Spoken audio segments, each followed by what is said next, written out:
My argument is therefore that the citizen should be understood in the first instance not as a type of person, whether German nationalist or constitutional patriot, but as a position in the set of formal relations defined by democratic sovereignty. Just as I denotes a position in a set of linguistic relations, an empty position which makes my unique utterances possible, but which can equally be occupied by anyone. So the citizen too denotes an empty place. It too can be occupied by anyone. Occupied in this sense of being spoken from, not in the sense of being given a substantial identity. To say that, for example,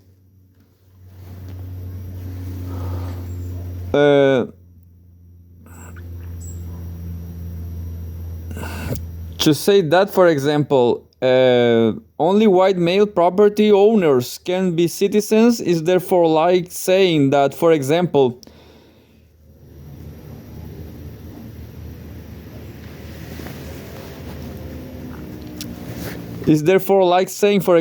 only people 6'2" in 8 with green eyes and a red beard can speak from the position I.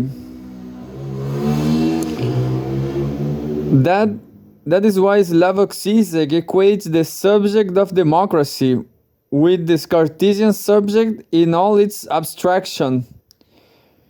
The empty punctuality we reach after subtracting all its particular contents.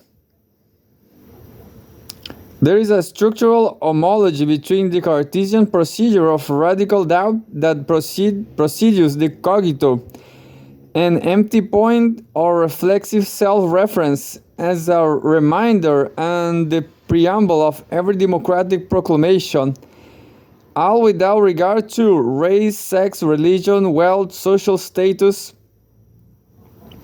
We should not fail to notice the violent act of abstraction at work in this without regard to. It is an abstraction of all positive features, a dissolution of all substantial innate links, which produces an entity strictly correlative to the Cartesian cogito as a point of pure, non-substantial subjectivity. Rather than fill the position of citizenship or the subject of democracy with a post-traditional content, as Habermas does, I will follow Žižek and insist on the substancelessness of citizenship. The logic is, in part, that the universality of rights should be instituted as a regulative ideal in the daily plebiscite of democracy, even if that the ideal cannot be realized in practice. This move has, of course, often been criticized by Marxists and feminists. They dismiss the idea of desirable but unachievable universality as an excuse for ignoring or even colluding in actual inequalities and domination. Their skepticism is neither surprising nor ill-founded. Hypothetical green eyes and red beards are not at stake, but the oppression and exploitation suffered by real people in the real world. It seems indecent, almost perverse, to worry about democracy always being a formal link between abstract subjects instead of righting such wrongs.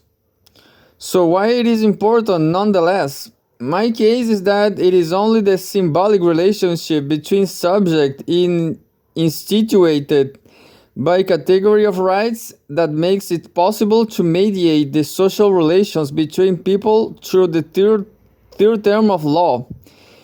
Only this allows their needs to be articulated as demands or claims, and their wrongs to be assessed as injustice. Social disputes can then be arbitrated in the language of law and not just through the assertion of power. It is only the principle of universality inherent in citizenship, and so its identitylessness, that makes it possible to articulate the fact of a denial of rights or an exclusion from state membership as an injustice that demands redress. It creates the perspective from which, for example, the injuries of patriarchal domination can be discerned and called to account. Having established that democratic relations have their basis in a symbolic order, I can now rephrase my doubts about Habermas. Even though he wants to display his ethnic identity in favor of loyalty to a constitution, Habermas' new version of rational patriotism and provisional identity still envisage an imaginary identification. To experience yourself as a constitutional patriot will be to recognize yourself in a constitutional patriotic interpellation. Yes, that state citizen is me. The underlying question in Habermas' daily plebiscite will still be, who are we? I agree with Claude Lefort. It is the wrong question. What matters is less the imaginary identity of the citizen than the symbolic order of citizenship rights. Democracy is founded on the legitimacy of a debate as to what is legitimate and what is illegitimate. A debate which is necessarily without any guarantor and without any end. The citizen as empty space or as pure Cartesian cogito may seem a pretty anemic answer to the question, who is the citizen? But it drives home one point, that the status of citizenship is contingent on an operative symbolic order that needs to be distinguished from any claims to a cultural identity for the citizen. To become a citizen is therefore to become a subject within this symbolic order, to be subjected to it, just as we are forced to take up the empty space of I when we become speaking subjects. This citizen subject has no identity other than that produced by the law. That is not to say that subjectivity is merely a facsimile of the law. On the contrary, assigned identities are transformed and recreated as individuals negotiate the lost play of power. But it is the lack of any primordial identity that produces the need for identification. This subject attempts to fill out its constitutive lack by means of identification, by identifying itself with some master signifiers guaranteeing its place in the symbolic network. This fantasy structure of identification shows why citizenship inevitably becomes enmeshed with questions of national belonging and communal self-definition. Without question, Brubaker is right to see one history of citizenship as the history of parties, sects, and movements attempting to occupy the empty space of popular sovereignty, to give community a fixed and exclusive identity, to speak for and through the citizen. On the other hand, teasing out the logic of the connection between the symbolic and the imaginary, as I have explained, how the desire for identification is produced, but without reducing either the symbolic order of citizenship or the habits and rhetorics it generates to the absolutism of identity politics.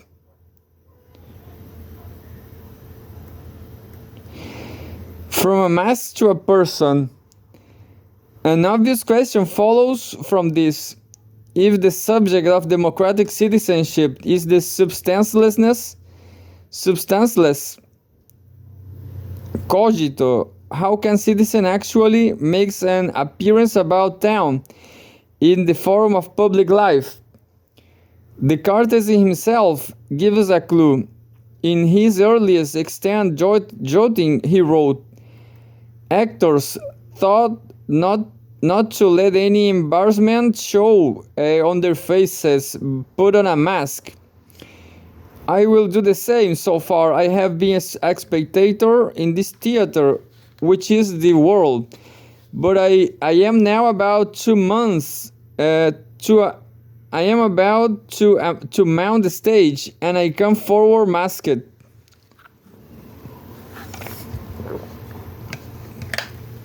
He presumably was referring to the need to take up a position within discourse in order to participate in philosophical debate.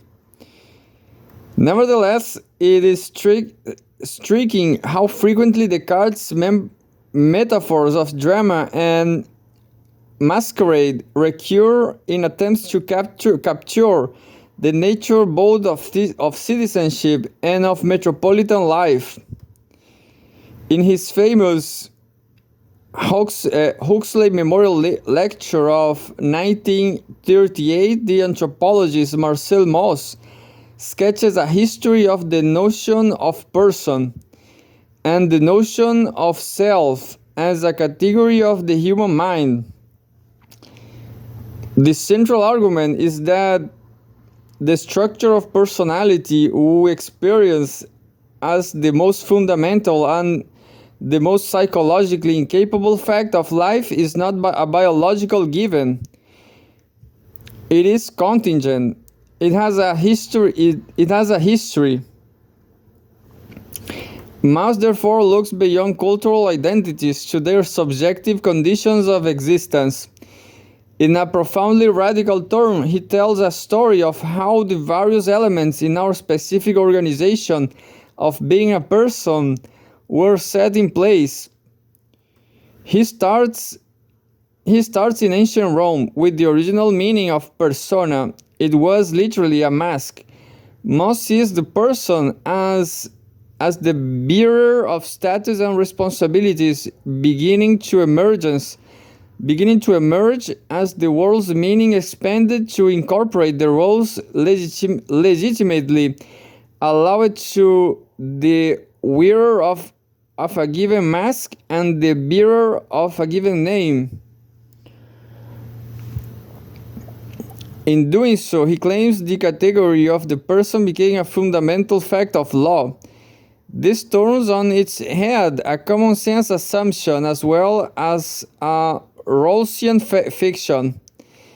This picture an original or pre-social state consisting of people or persons who will naturally seek to satisfy their various needs and desires.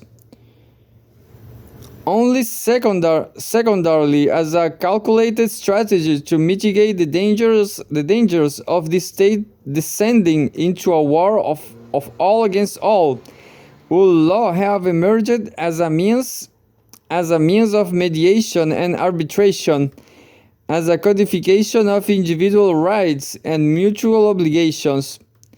Mauss does not believe this scenario of persons first and law second. Roman law not only defined but produced the category of the person. The person emerges as an effective entity when individuals were ascribed an identity in terms of membership of a family or clan, and then, on that basis, were granted the right to a say in the forum, in the right to a say in the forum of politics. Is what through this move that the personal character of the law was instituted. Equally, however, in this moment of its inception, the symbolic institution of personhood was engendered by and has always remained contingent on the existence of a particular legal and political order. Being a person was not yet perceived to be a universal attribute of humanity, let alone experienced as a psychological reality.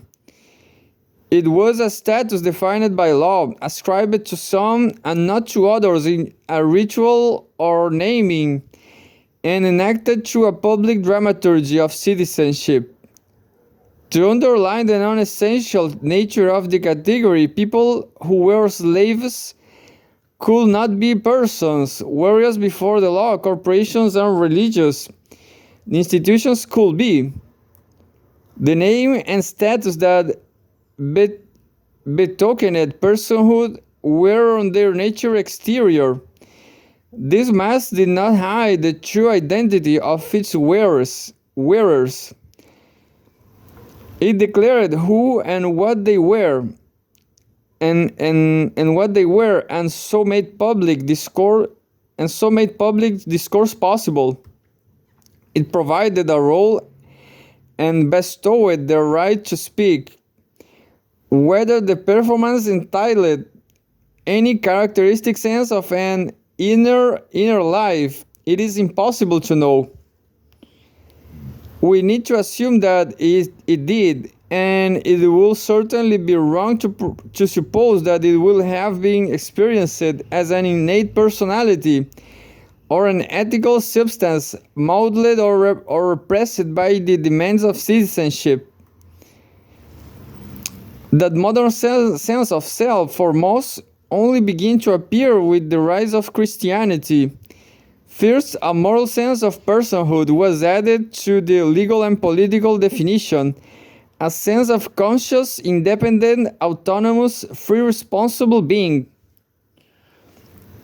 To act as a person mean less putting on your mask of identity and performing a public role than searching your private conscience. Second, in the transition from the idea of man invested with a status to the notion of man as a being with an ulterior inner nature, Christianity ascribed to personhood a new universality, a universal structure of individuation defined by the relationship between each person and a personal God. Read in this context that what is the significance of Descartes' image of a detached observing interior self emerging masked and doubting on the stage of an exterior discursive public world. It suggests the final twist in most history, the emergence of the modern category of the self. In a slow but dramatic evolution, personhood no longer consists in the mask. It now exists and as what abstracted position of ethical a perception which lies behind the public mask, or rather it appears to lie behind. It is in fact created retrospectively by a masquerade, yet as if it were not only topologically behind but temporarily prior to the mask. Most ends by linking this modernization of the self to Kant and Fichte. For Kant, individual consciousness has the sacred basis of practical reason.